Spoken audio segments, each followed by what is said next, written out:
আসসালামু আলাইকুম সুপ্রিয় দর্শক, আমন্ত্রণ জানাচ্ছি ফুডিশ ফানের আজকের আয়োজনে।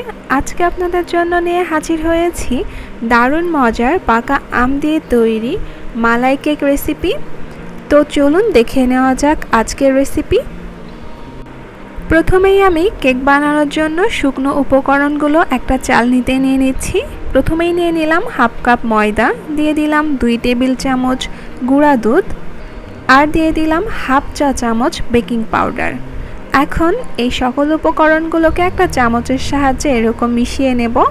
তারপর এগুলোকে চালনির সাহায্যে চেলে এক সাইডে রেখে দেব। এখন কেকের ব্যাটার তৈরি করে নেব।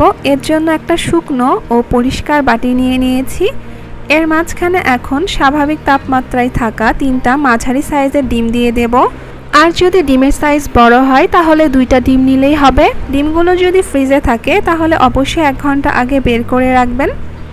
এখন এর মাঝখানে আমি এরকম একটু একটু করে চিনি দিয়ে ডিমগুলোকে এরকম একটা হ্যান্ড হুইস্কের সাহায্যে বিট করে নেব।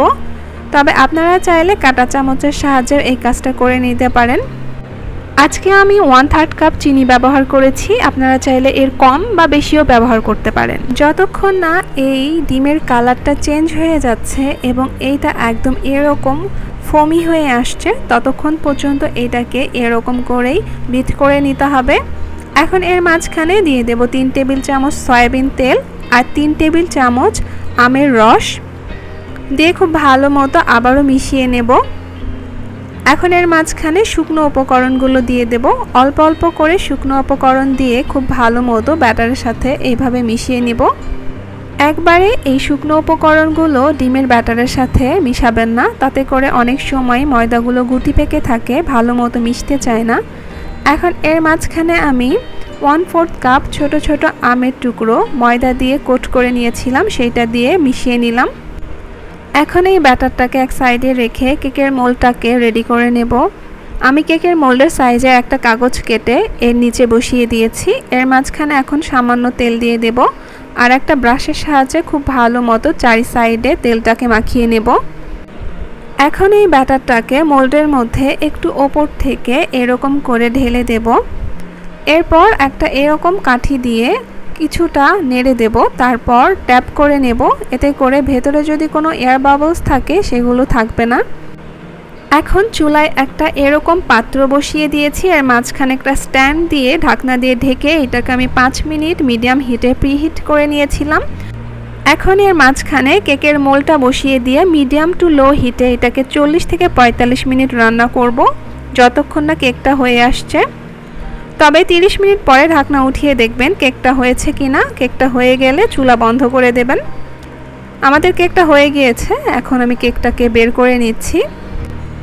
এখন মালাইটা তৈরি করে নেব। এর জন্য চুলায় একটা প্যান বসিয়ে দিয়েছি। এর মাঝখানে হাফ কাপ ম্যাঙ্গো পাল্প অর্থাৎ আমের রস দিয়ে দিলাম, আর দিয়ে দিলাম 1/3 কাপ চিনি আর সামান্য পরিমাণ লবণ। এখন চুলার জাল অন করে দিয়েছি। এটাকে নেড়ে অনবরত রান্না করতে হবে 3 থেকে 4 মিনিট। যখন চিনিটা গলে যাবে এর মাঝখানে দিয়ে দেব 1 কাপ স্বাভাবিক তাপমাত্রার তরল দুধ।